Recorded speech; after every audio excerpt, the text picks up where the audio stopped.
Greetings, listeners, domestic, international, and extraterrestrial. I'm Daive Reed. And I'm Kristen Riley, and this is the Cast Files. I'm a nerd who has somehow never seen the X-Files. And I watched it when it originally aired. The Cast Files is a podcast where we watch and discuss every episode of the X-Files, spoiler-free. Today we are talking about Season 3, Episode 12, War of the Coprophages. It originally aired January 5th, 1996. It was written by Darin Morgan, who I wish would write every episode from now on, and directed by Kim Manners. He's free to direct as many as he would like. That's good, because I believe he directs most of the rest of them. Most of the rest of them? Yep. Okay. I don't know. What if he's not available one week? I don't know. Rob Bowman can direct as many as he would like as well. Editor's note, Rob Bowman was the director of Airborne, the rock and rollerblade movie, starring Shane McDermott, Seth Green, and a young Jack Black. I agree, but I believe we found out that Kim Manners directs most of them. Not most of them. He directed the most out of all the directors. He's prolific. He's prolific. Not that he directed the bulk of the X-Files episodes. Well, I don't know why that's such a weird take that I would have had, based on how that description was written. Oh, it's just because it takes a lot to direct one episode. You can't really do back-to-back. Look, I've seen a lot of episodes of the X-Files, and some episodes do not take a lot to direct. Oh, damn. Not the ones with trains, though.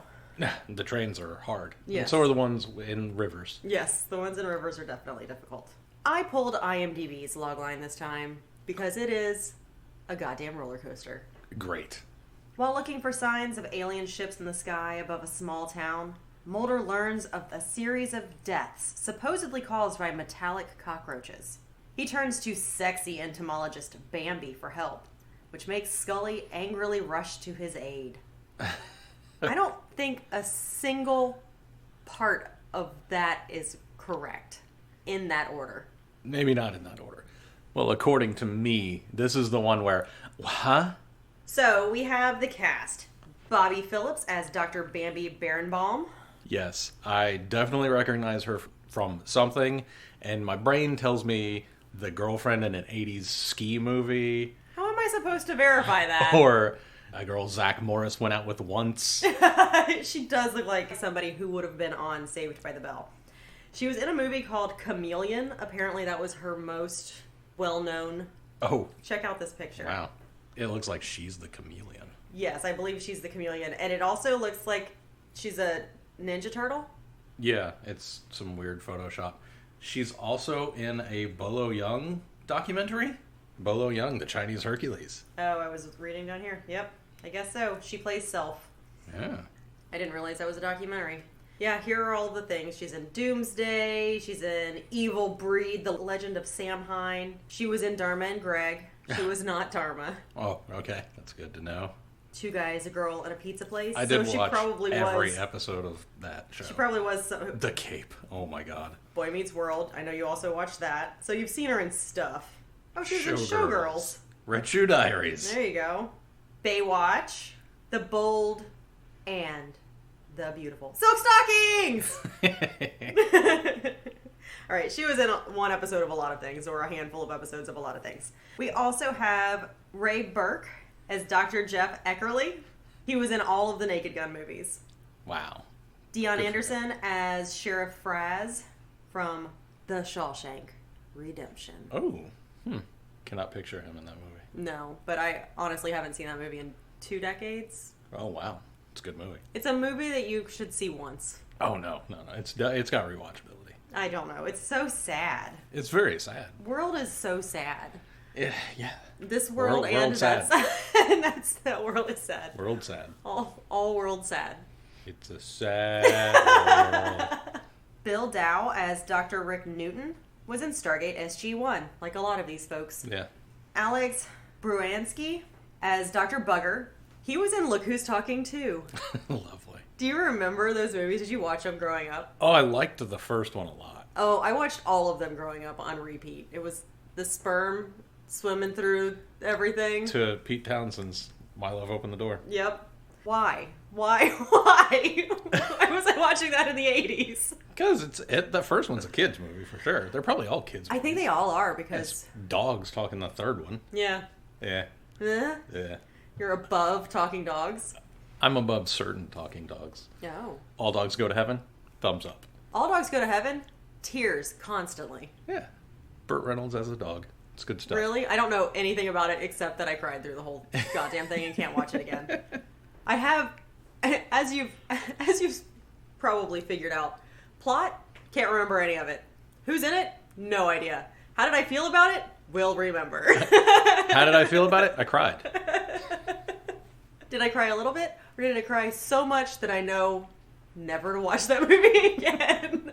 In school, did they have you watch movies where you're sitting in class and it's like you're watching Bambi or something and you're like, why the fuck are they doing this to me in elementary school? Old Yeller. Why? We watched Old Yeller. Yeah. An entire class, 30 children just weeping. Right. What is wrong with you? Okay, so it wasn't just my poor schools, it was your poor schools also. Yes. Okay, just checking, because I do remember when we would have, because you'd get excited about the movie day, unless it was one of those movies, and you're like, I'm gonna be the kid who's crying in class, cool. Some days you get Old Yeller, other days you get Jeremiah Johnson. Who's Jeremiah Johnson? Robert Redford, with a big old beard. Oh. I remember he hangs his door with the soles of shoes as the hinges. Oh.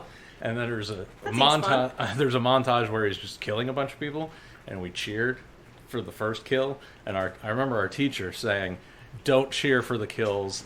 You'll be cheering a lot." So of course that was the wrong thing to say to a bunch of 5th grade boys, because we cheered for every kill after that. Wow. Amazing. Ken Kramer as Dr. Alexander Ivanov. He was at Antlers. Oh, good. A movie that I thought about far more before I saw it than I have since I've seen it. Yes. All right, production note. Writer Darin Morgan was inspired to write the episode after he saw the cover of a magazine that featured insect-like robots designed by roboticist and author Rodney Brooks. They also talked about War of the Worlds, but everybody talks about War of the Worlds, and I didn't want to. Okay. And it is raining here, if you guys can hear that. Yes, and I'm trying to talk so fast to get through this. In Miller's Grove, Massachusetts, an exterminator inspects the basement of Dr. Jeff, having been hired to eradicate a cockroach infestation. The bugger says, "Behold the mighty cockroach, believed to have originated in the Silurian period over 350 million years ago. They can be found in every part of the world, from the tropics to the Arctic. There exists 4,000 known species, and in a year, a single female can produce over 500,000 descendants. Radiation doesn't kill them. By evolutionary standards, they are nearly flawless creatures, but creatures nevertheless. Possessing only a simple nervous system, their behavior is dictated solely by responses to environmental stimuli. Unlike us, they are incapable of thought, of self-illumination." It's pretty great. After his opening prose, the exterminator goes about murdering roaches, and he knocks one to the ground. He attempts to crush it underfoot. However, the exertion is too much, and he begins to succumb to anaphylaxis, clutching his heart and collapsing against a wall. Recalling the scenes from The List, the other extremely bug-heavy episode this season. The roach he tried to crush crawls out from under his foot, unscathed. It's got that good exoskeleton. When Dr. Jeff returns, he finds the exterminator's body covered with roaches. It's pretty gross. In this scene, I wrote the note, I'm not going to enjoy this, am I? But I didn't mind it at all. I think it's because the roaches aren't ooshy. They're not ooshy. I mean, roaches are famously crunchy. I think maybe I don't have a problem with bugs. I have a problem with gooshy bugs. Slimy bugs. Okay. Well, the flies weren't slimy What flies? in The List. Oh, those things were just huge, though. That's a problem. Yeah, but the cockroaches are also huge. Yeah, but cockroaches are supposed to be huge. Flies are not supposed to be huge. I don't know. Those flies were the size of fists. Punching people in the They had thorax. pilots inside them. Production note. Several incredibly detailed rubber cockroaches were also created for the episode to supplement the live insects. These props were designed by prop master Ken H. and could be put next to a real roach, and no one would know the difference. Props to the prop department. Yes, that's why I added that. Props to Ken Harilu. Harilu. Hawryliw. Mulder is nearby in Miller's Grove, waxing poetic to Scully over the phone. He says his apartment is being fumigated. He's also in a place with reported UFO sightings. While on the phone with Scully, Mulder is approached by the local sheriff, Fraz, who's super gruff and accuses Mulder of speaking with his dealer, until Mulder flashes his FBI badge, and the copper calls him Sir, and starts asking him what's going on in his area. Did you notice the shift? Yeah, there was a definite shift, but I don't think he thought that Mulder should know what was going on until later. Because he asks. No, he asks if he had cockroaches on his windshield. No, he asks about what's going on in the area. Are you here for the UFOs? Are you here for the bugs? Are you here for the all kinds of stuff? Sir. Well, I just thought it was interesting how his demeanor shifted completely. I thought it was interesting that while talking on the phone with Mulder, Scully was cleaning her gun. And I thought to myself, why? That thing has never been shot. But this was before we saw who was writing it. And then when I saw Darin Morgan's name, I was like, oh, okay. Dana Scully is going to be treated well in this episode. That's right. So my note was a little premature. Yep. Except for the fact that Mulder starts speaking about, extraterrestrial life and stuff like he does. And she goes on about how astronomically small the possibility of life on this planet was, let alone intelligent life. Therefore, the possibility of intelligent life elsewhere is wildly improbable. So now she's not religious anymore? Well, that's because Darin Morgan wrote this, and he doesn't care about last episode. She says it's downright un-Darwinian. Yep. Why would you care about Darwinian Dana Catholic Scully? Because there are some people who are religious and scientific. You're just going to say to all of those people? Okay. I don't trust them. Oh, right. But you also don't know. You're not a scientist yourself, so... Says who? Me, I just said it. I'm an amateur scientist. Yes. All right. Well, the sheriff reveals that a series of roach attacks have taken place in the town. Curious, Mulder follows Fraz and is allowed onto the scene at... God, what is his name again? Say his name. Eckerly? Eckerly. At Eckerly's residence. Scully is still at home, where she'll stay, doling out reasonable medical reasons for the deaths that are occurring. I actually like this banter. I thought it was cute. No, it's great. Scully has a really good episode. Yeah. Because Darin Morgan wrote it. Right. I think he's the only one who has respect for that character. Yeah. Or women. He's the only X-Files writer who's ever met a woman. Yep. I think my favorite scene with her is her eating from a whole ice cream carton, not like a pint. I love that it was a whole gallon ice cream. Yeah, it's like her power went out, so she had to get rid of the frozen foods before. It was while she was researching the roaches that she was eating from the entire thing of ice cream. But it was after she had that deliciously delightful veggie plate for dinner. And it had a slice of lemon on it, so she's treating herself right even when she's only cooking for one. Oh, good for her. Yeah. So... obviously, I was paying attention to the stage setting here, and it was phenomenal. Like, everything about this was really great. Props to Kim Manners. Props to the props department. Elsewhere in town, a trio of teenagers drink beer and huff fumes generated from heated manure. You know, like you do. And one of the teenagers I clocked immediately is Tyler Labine, who you said, I don't know who that is. And I said, yes, you do. The cool kids know him from a little TV show called Reaper, where he played Burt Wysocki, also called Sock. He is the funny sidekick. He had his own show called Deadbeat that was on Hulu. Probably not even Hulu. CISO or something like that, where he could see ghosts. It was a fun show. It lasted 3 seasons. Cal Penn, I think, was in that. And Brandon Jackson, who was in Tropic Thunder, was also in that. But you would know him as Dale from Tucker and Dale versus Oh my God! Evil. It is him! Yes. Whoa, he's so young! Yes, he is. This was shot in 1995. Oh my God. And was just looking up his IMDb because I couldn't remember the name of Deadbeat. But he's a year younger than I am. So he's like 18. Oh my gosh, Tucker and Dale, I was so ready to be like, this is the dumbest. And it's so heartwarming. It's such a good movie. Great movie. Really great. Loved it. Well, I'm going to tell you, you told us all of that delightful stuff. I'm going to tell you about Genghis. Do you know about Genghis? Is that a big pants jeans company? No. So, from scholarly journal Wikipedia, Okay. Gencum is a purported inhalant and hallucinogen created from fermented human waste. Oh, they are huffing manure. Yep. I had to look it up. I was like, what does this do? In the mid-1990s, it was reported to be a popular street drug among Zambian youth. And because the U.S. loves a moral panic based on faulty information, we had to get in on it. Oh, great.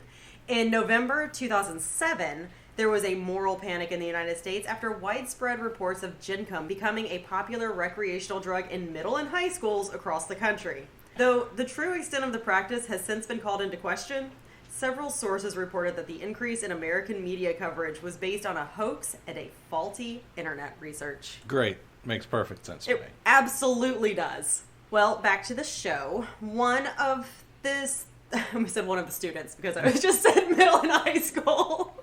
One of the teenagers sees a roach crawl into an open wound on his wrist, which is like my worst nightmare. This is what I was always afraid of with drugs. This was the thing. This was the view that would make me stay away from drugs if there was one. Yeah. And in an attempt to extricate the insect that's burrowed into the holes in his arms, and he's watching the cockroaches crawl under his skin, he takes not a straight razor, just a razor blade, and starts slashing at his skin, which ultimately he severs his own artery and bleeds to death. So, the moral is, don't do fermented manure, kids. No huffing of poop. Right. At the scene, Mulder talks over the phone to Scully, who explains that this is likely a case of drug-induced delusional parasitosis. However, what I want to know is, there were 2 other people there. Mm-hmm. They didn't try to staunch the bleeding? They probably did, but if you got an artery and they are drunk and high, they're not going to do very well. I mean, you just have to apply pressure. Not to an artery. I mean, you would have to apply pressure to an artery. You would, but that's not going to stop the bleeding. It will slow it.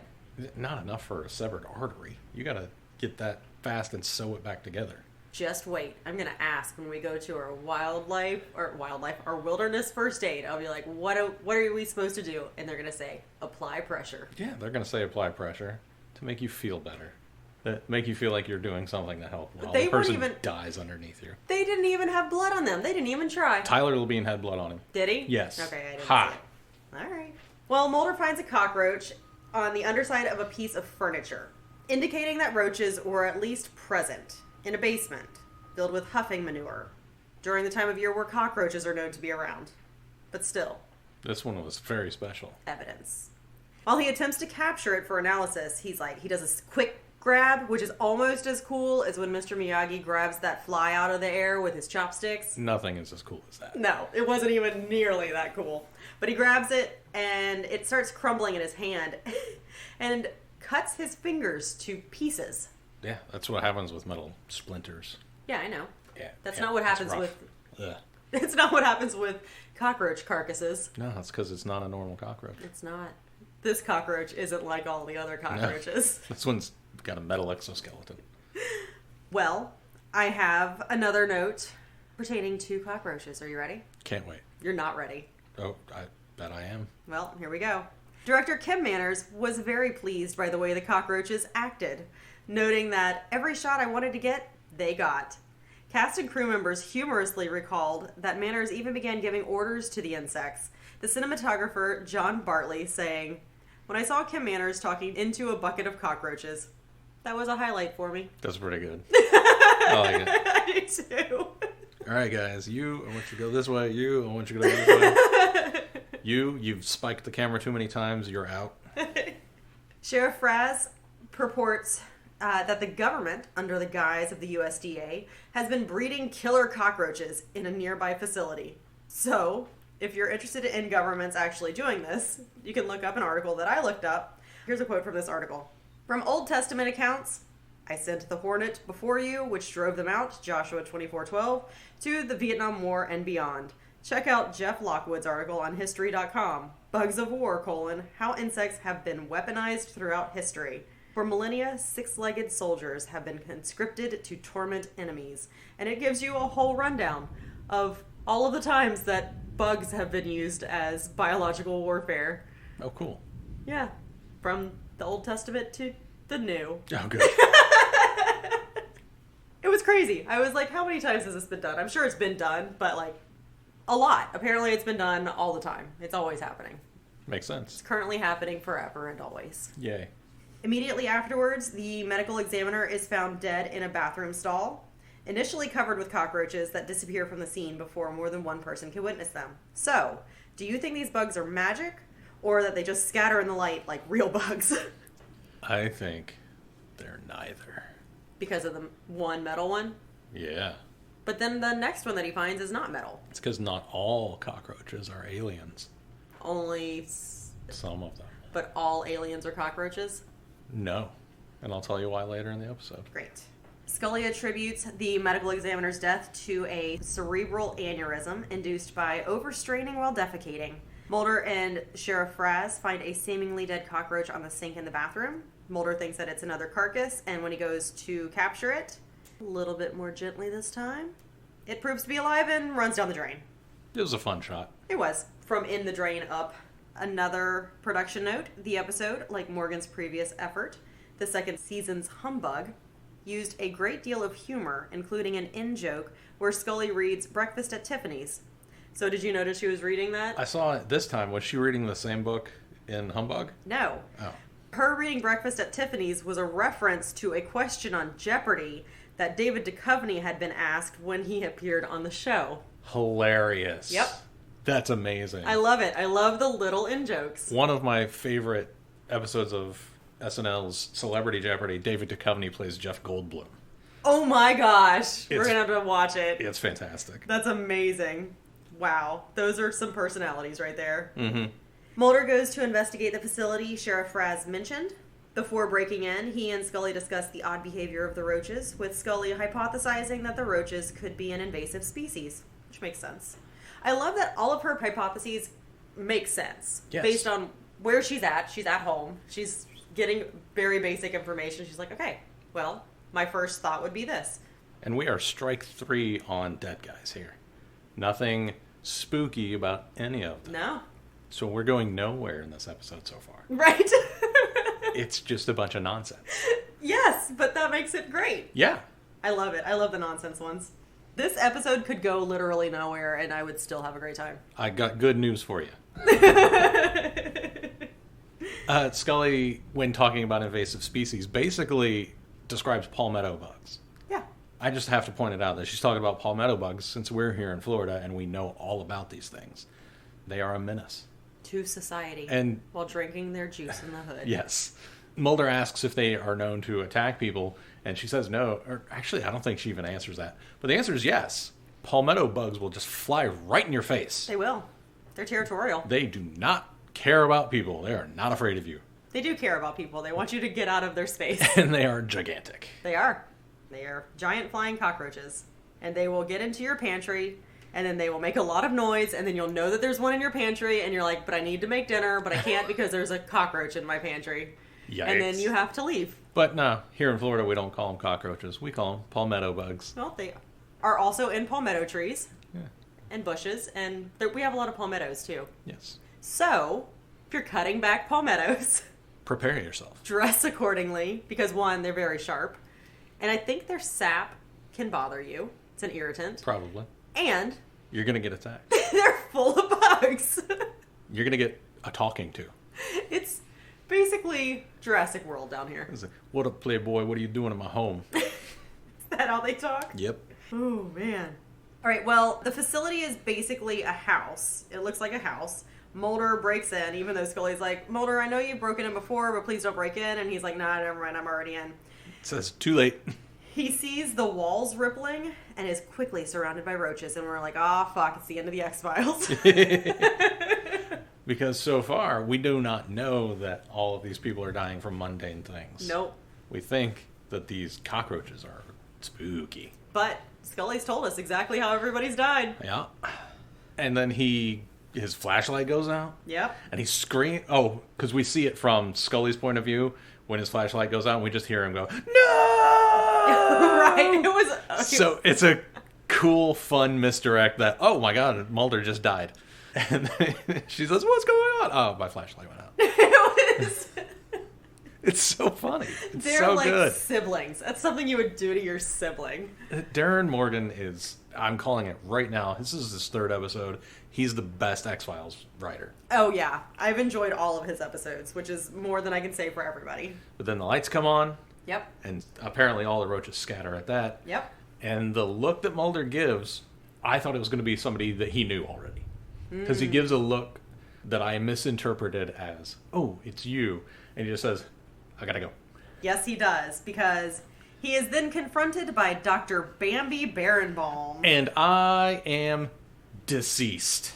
Dr. Bambi Berenbaum. I am obsessed with that name for the rest of my life now.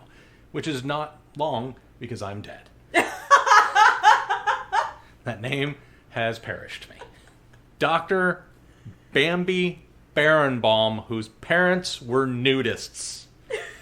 Is that what she said? That's what Mulder says later. Is it? Yes. I missed the nudists He part. says naturalists. Oh. But that means nudist. No. Yes. No. Yes.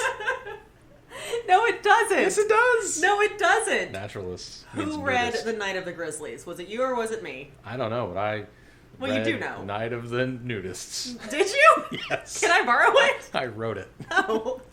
Can I read it? Yes. Okay, great. And they all called themselves naturalists. Because after I read Night of the Grizzlies, everybody was like a ranger naturalist, and I told you I was going to be a that's whatever right, yeah. / naturalist. I forgot about that. Are you looking for your notes? My phone. Oh, I was like, because your notes are right here. Are you looking it up? I'm looking up naturalist. All right. Well, while you're looking up naturalist, I'm going to give you a show note real quick because I thought this was amazing. The show's animal trainer, Debbie Cove, did a fantastic job. She used around 300 cockroaches for the production of this episode, and of these hundreds, only one died during the filming, although it was due to old age. Oh, wow. Fantastic. How amazing is that?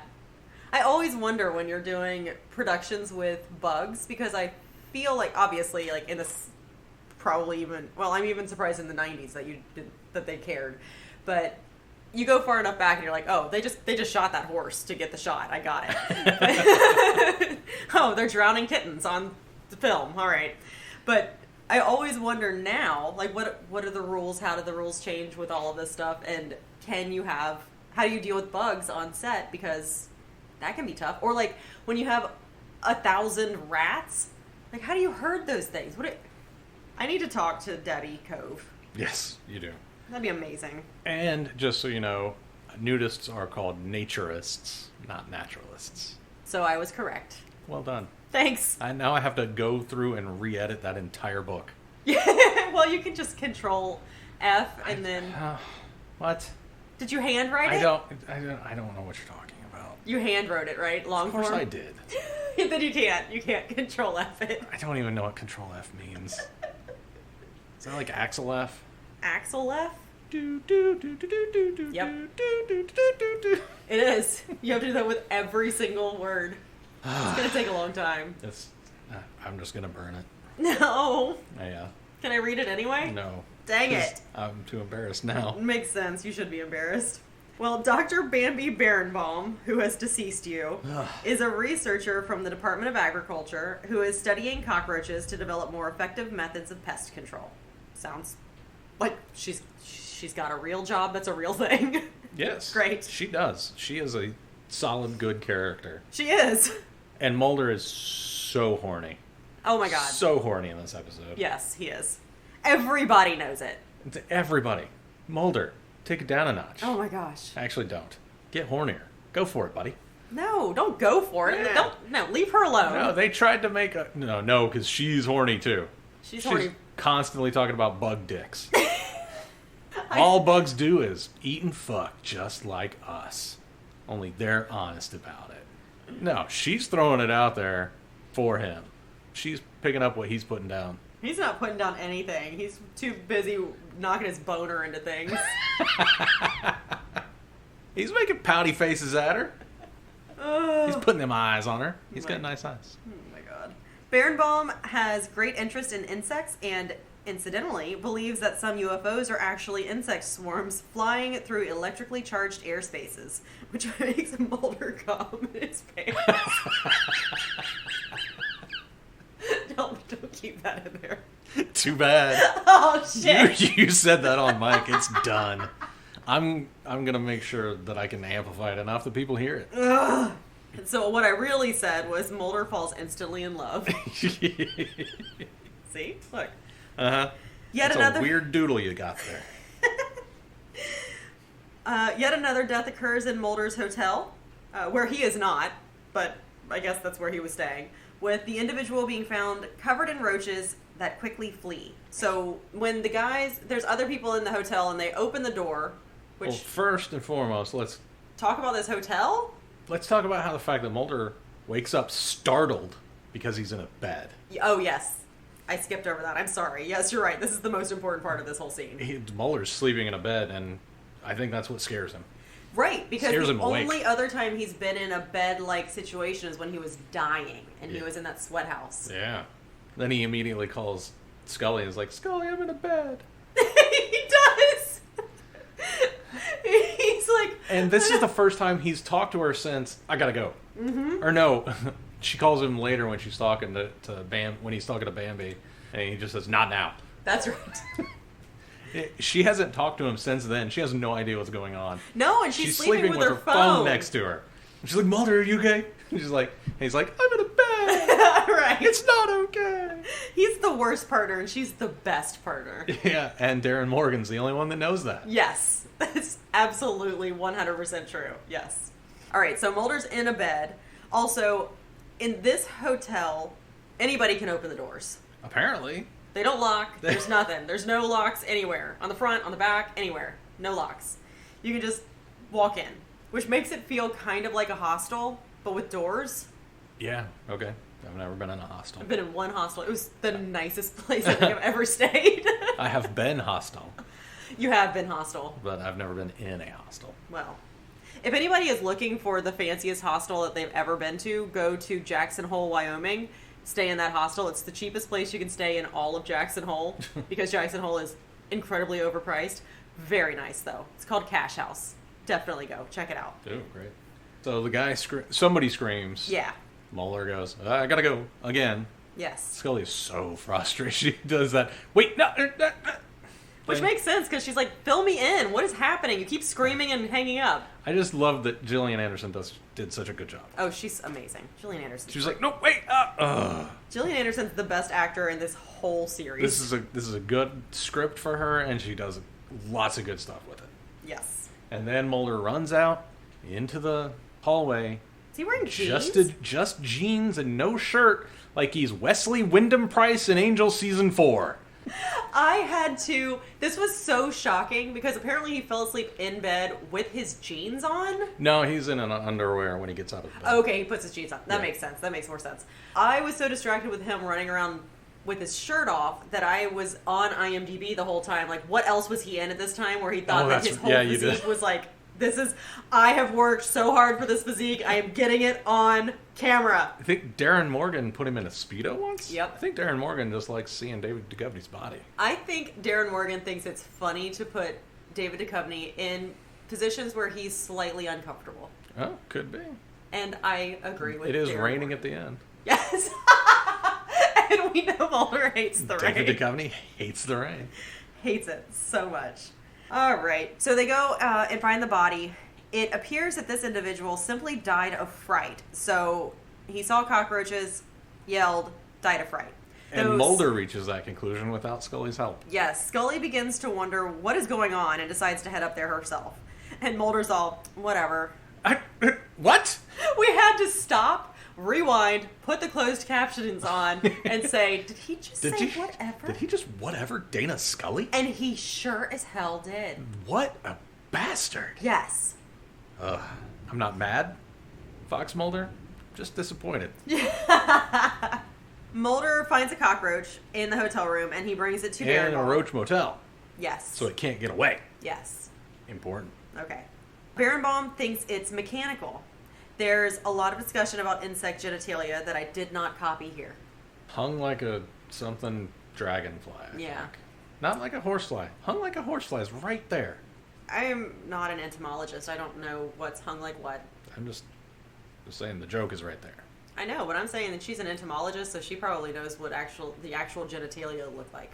Mulder then visits the nearby Dr. Ivanov, a wheelchair-bound scientist who works on insect-like robots. I love this lab. This was one of my favorite scenes, or not necessarily scenes, but like sets and stuff going around it so far in the series. I love the little robots running around. The robots have little eyeballs on them, which make you like, oh my gosh, look at these cute little eyeballs. They're like Cupid dolls, and you just need to touch them. Little legs that just go back and forth, but don't actually touch the ground because they're on wheels. Yep. It was wonderful. It was loved it. It was a great playground wonderland. Dr. Ivanov has a speaking device that's interesting. It is a microphone that's pressed into his throat, like on his vocal cords, which I thought was fascinating because I was like, oh, I bet that does work. It's like a voice box for people with throat cancer. Yeah. Yeah. But it was on a arm. Yeah. It was just an interesting way to do it, and I was like, this is great. I love this guy. It was definitely like a Stephen Hawking type character. I don't remember Stephen Hawking in the 90s if he had the use of his arms still. Yeah, I don't remember when. I don't remember the timeline. Yeah, how quickly he degenerated. But I liked the whole situation. Because he's obviously this super smart guy, and he's a really good character. Super capable, and what I really liked is that they were like, yeah, this is just this guy. Yeah. As opposed to calling attention to, like they've done, some other people have done in other episodes. Yeah. They didn't other him, is what I'm poorly trying to say. The two discuss the possibility that extraterrestrial intelligences could send robotic probes to study other planets. In fact, Mulder is going to move to this tiny town full of UFO theorists. It's totally his element, though Dr. Ivanov is quick to point out that anyone who thinks extraterrestrials are humanoids with large eyes and heads rather than robotics sent by the species are just kidding themselves. Wow. I hate to be the bearer of bad news to Dr. Ivanov, but we know better than that. We don't, though, because those are all humans. Those are human-alien hybrids. Maybe. Yes. Maybe. No, not maybe. We've seen Purity Control. We've seen the little baby alien fetus. We've seen that I did love the little baby alien fetus. After inspecting Mulder's specimen, Ivanov is rendered speechless. He informs Mulder that the specimen is, technology-wise, vastly superior to anything he's ever seen. I love how they can always tell how vastly superior something technologically is by 1 second looking at it through a microscope.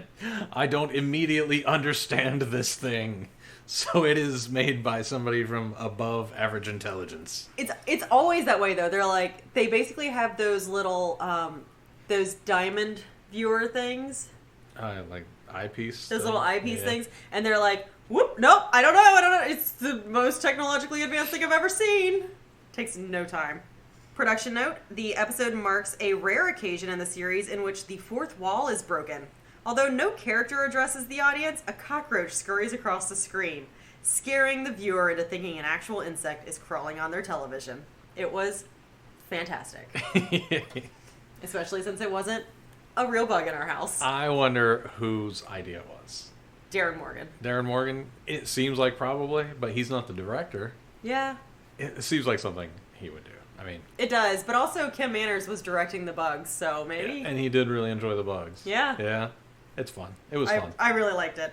Scully arrives in the town at a convenience store, finding the residents succumbing to panic over the roaches. She's like, what is happening in this town? And eventually she has enough, and she's just like, hey, everybody shut the fuck up! She does. It doesn't really work. She attempts to calm the people down, however the storegoers frantically flee after 2 scuffling patrons knock over a display of chocolate candies, and a man yells that there are roaches. It's all there's a hurricane coming, and we're tourists, so we don't know how to behave appropriately. Oh yeah, definitely not a hurricane coming, and Floridians, because Floridians do not act like that unless the Waffle House closes. That's right. You don't have to worry until the Waffle House closes. Maybe I'll go get a case of water. I don't know. It's not high on my priority list. Nope. Man, it's nice that we're not in Orlando, though, because that's where all the tourists are when all of this happens. Oh, good lord. Meanwhile, Mulder, while departing Ivanov's lab, catches another roach to bring to Berenbaum. But this time, she concludes that it is a seemingly normal cockroach. Even its genitalia is standard. It's like he's finding little treats to bring to her. Hilarious. I like, before the commercial break, he picks it up after he's just had the conversation with Ivanov about how we're likely going to see robots before we see anything live, and he's thinking that the cockroaches are alien robots, and he picks one up and talks to it. Oh, yes. Greetings from Earth. Yeah, that was pretty good. That was a good shot, too. They had some good camera shots here. It was like fractalized, but yeah. Do cockroaches have those type of eyes? I don't know. I don't know either. I've never heard of them having those type of eyes. Spiders and flies. Yeah. The only ones are recognized as having those sort of eyes. I'm not really sure. I think cockroaches have two, but I've already said it several times this episode. Not an entomologist. Me neither. Well, there. Now you've said it. No, I just said me neither. You're right. Scully finds out that Eckerly was researching dung-derived methane as an alternative fuel source and had been importing animal dung that may have introduced the roaches to the area. Reasonable. Now, this is where I want to point out, did you notice what the chocolate candies were called? No. Choco droppings. Nice. That's hilarious. And Scully kept eating them. It was great. Yes. She's just mowing down on them. I love this episode. She doesn't get to eat in most episodes. In this one, she gets to snack on stuff. Yeah. The whole time. This one and the one with the ribs. Yep. That was my favorite. I'm still moving there. Yeah. Buying a whole cattle farm to just have pets. Upon hearing this, Mulder speculates that the roaches are actually extraterrestrial robotic probes that are capable of consuming dung, an abundant resource already exploited by some species of roaches to generate methane as a source of fuel. Unreasonable. So is what he is proposing, these cockroaches didn't come here on a ship, they are the ship? I don't know. And they're just stopping over to fuel up before they leave again? I have no idea. I never put any of it together. That is why I said this is the one with, huh? Yeah. What? Either way, the cockroaches we are saying are alien. That means that we now have 3 species of alien in the X-Files. We have the shape-shifting Brian Thompson one. Oh, yeah. Yep. We have the little grays. Yep. They're not gray, but I'm still going to call them little grays because they got the big heads and big eyes. And now we have the cockroaches. So that's 3 different aliens now. It does seem like these leave at the end of this episode. Yeah, that's kind of what I gathered too, but they exist. They are in the universe. And we also have alien-human hybrids from 2 different species. Yep. Because the Brian Thompson shape-shifting ones, we have alien-human hybrids. Those guys look human. Yep. And then we have little gray alien-human hybrids that look like little grays. Yep. All right. Just getting everybody caught up. That's great. And then we have cockroaches. Cockroaches that are possibly robots that are capable of breaking through the atmosphere on their own. Yes. Without a secondary ship. And then refueling and then leaving. Yeah. Which is causing mass hysteria in this one town. Because that's where all the dung is.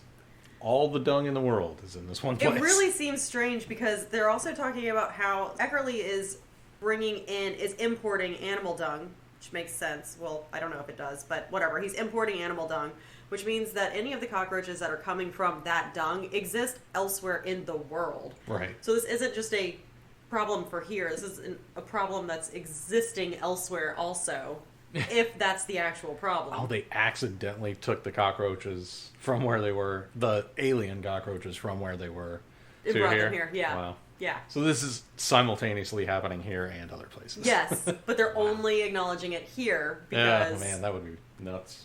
That would be very American. Mulder goes with Berenbaum to see Eckerly at his facility. Dr. Bambi Berenbaum. Though there's no reason she should have bothered since he has her stay in the car. Mulder goes inside the facility to find Eckerly, who is in a hysterical paranoid state, having been unable to escape the roaches that he feels are following him. Reasonable. And they're chirping at this point? But what is actually happening? All of these people are dying from specific things. It's wild coincidences that they're all happening back to back to back. Because Mulder gets a report before Scully comes into town that the guy died from anaphylactic shock, the one guy died from pushing too hard, one guy died from razor blades across his arm, and the last guy died from a heart attack for being scared too much. It's just Wild. Wild coincidences. All in this one night or whatever? All in this 2-day period, 1-day period, that just so happens to coincide with alien cockroaches being in town. Man. What an episode! Eckerly pulls a gun on Mulder, thinking that maybe he is somehow a cockroach. This I didn't understand. What is happening with Eckerly? Oh, he's lost it. He's cuckoo bananas. Is it because of the stress? Is it because of the methane? Is it because... They didn't say it was the methane. Because extraterrestrial cockroaches got in his head? I couldn't tell what was happening. Yeah, I think it's the stress. I think he cracked under the stress. Alright. So I said that's unreasonable, that he thought Mulder might be a cockroach. Until his phone starts chirping like a cockroach. It's true. And cockroaches do make sounds. They don't chirp. Those were clearly cricket sounds. Well, hissing cockroaches do make sounds. Have you ever heard a hissing cockroach? I think so. And then there's other bugs that make chirping and clicking and things. But it doesn't matter. He thought Mulder was a cockroach, so any sound Mulder's going to make is going to be nuts. Well, Scully arrives at the scene and meets Berenbaum, which is hilarious because she pulls up and she looks at Dr. Bambi Berenbaum and she doesn't even blink and she goes, You must be Bambi.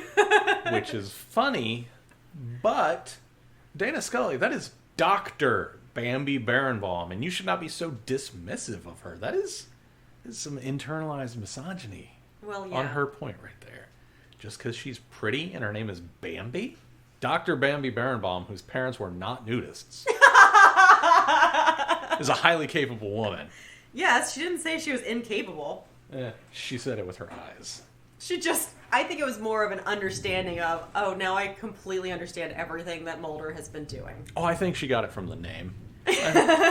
Everything she needed to know, she got in the name. Because she was also deceased. Wow. Scully then goes in the facility looking for Mulder, and she phones him. So when Mulder's phone rings, Eckerly believes that Mulder is making the sound that the other roaches were making. Eckerly fires at Mulder, but because there's a bunch of methane gas in there, his shots rupture pipes, and the gas ignites, and the agents have to run out, but Eckerly doesn't run out. He gets blowed up. The agents flee, and the facility explodes. The next day, which is probably just a few hours later, Dr. Ivanov arrives to talk to Mulder at the scene of the explosion and meets Berenbaum. The two leave with one another, discussing their interests in insects, robots, and sci-fi. That night, Mulder writes his report on the case while he's eating the weirdest looking bread. It was a muffin. Was it a muffin? It was the giantest muffin? Yeah, it was a muffin. Okay, it was muffin. the giantest muffin. It wasn't necessarily weird. I just couldn't make my brain make it whatever it was supposed to be. Wondering how humanity would react if insect-like robots visited Earth. Mulder finds a Biaberus gigantus by his food and crushes it with an X-file. It was the coolest looking roach I've ever seen. Yeah. And at this point is where I go, what the fuck was this episode?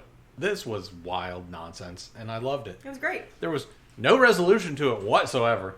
It reminded me of early X-Files, where Mulder and Scully were just there to witness a thing happen. Well, Dr. Bambi Berenbaum said that a lot of bugs don't molt, their final molting was when they get their wings. Their wings, and so maybe that's what happened. They're flying away. They flew away. Yeah. They flew away. During that night, why were there so many fires in that small town? Because everybody was going nuts. It was mass hysteria. It was. Cats and dogs living together. I think that would be mass hysteria. That just seems like... It's from Ghostbusters. I know. Oh. So what's his face who I hate? Bill Murray, who I love. Hate Bill Murray. Love Bill Murray. There's no reason to... I think that's the real difference between men and women. It's how much you like Bill Murray. Which is not at all. It's just negative. Yeah, Negative like Bill Murray. For women. And men love Bill Murray. Why?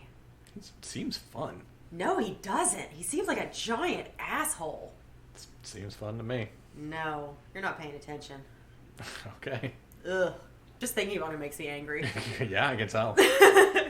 All right, who are you shipping? I am shipping that cool-ass bug at the end and a jar with a stick and a leaf in it to represent its natural habitat. No! Yes. Why are you going to do that to that poor bug? Because it's a cool-looking bug. I want to keep it. Well, I already called it during the episode. I was like, well, I'm shipping Dr. Bambi Berenbaum and Dr. Ivanov because Obviously. Anybody who can be that excited about Planet of the Apes, they deserve each other. That's a great movie. Great movie. You should watch it sometime. No, isn't it like 3 hours long? No, absolutely not. I absolutely don't have any interest in watching it. It's a great movie. If I had any interest in watching it, I'm sure I would have watched it at some point in my life. You should watch it. No, thank you. We just watched Buckaroo Banzai and the Adventures of the Eighth Dimension the other day, and you won't watch Planet of the Apes? Look, I watched Buckaroo Banzai in the something something from the Eighth Dimension because it was your birthday week and you wanted to watch it. I don't remember that. If you had said, we're going to watch Planet of the Apes, I would have said, I'm going to go to sleep. Which I did a couple of other nights. Yes, you did. To be fair, I was very sick. All right, how are you surviving? Oh, man, I don't know. Right? What? Because how are you dying? Huh? I guess don't push too hard? Yeah, don't strain. Eat some fiber. Yeah. It's not a problem I have. But Don't huff manure. yeah, also not a problem I have. Oh, yeah. Part of the that one style of huffing manure is you urinate and defecate in a jar and then Oh my God, it. I have heard of that. And then you ferment it by putting it. It's basically like making sun tea. Yes. Yes. I have heard of that. Yeah, that's what it is. Oh, R.I.P. all of us. The Cast Files is produced by Kristen Riley and Daive Reed. Edited by Daive Reed. You can find us on Twitter at Cast Files. You can find me on Twitter at Daive Reed. That's DaiveReed. You can email us at thecastfiles. That's the with 2 E's at gmail.com. If you could please go rate and review us on Apple Podcasts, give us 5 stars and tell us that we are doing phenomenal things. Artistic, wonderful things. We are raising the bar on podcasting. We would love you forever for that. We have a TeePublic store. You can go buy t-shirts and stuff there. Music by Hal 6. Logo by @OokaArt. That's OOKAART.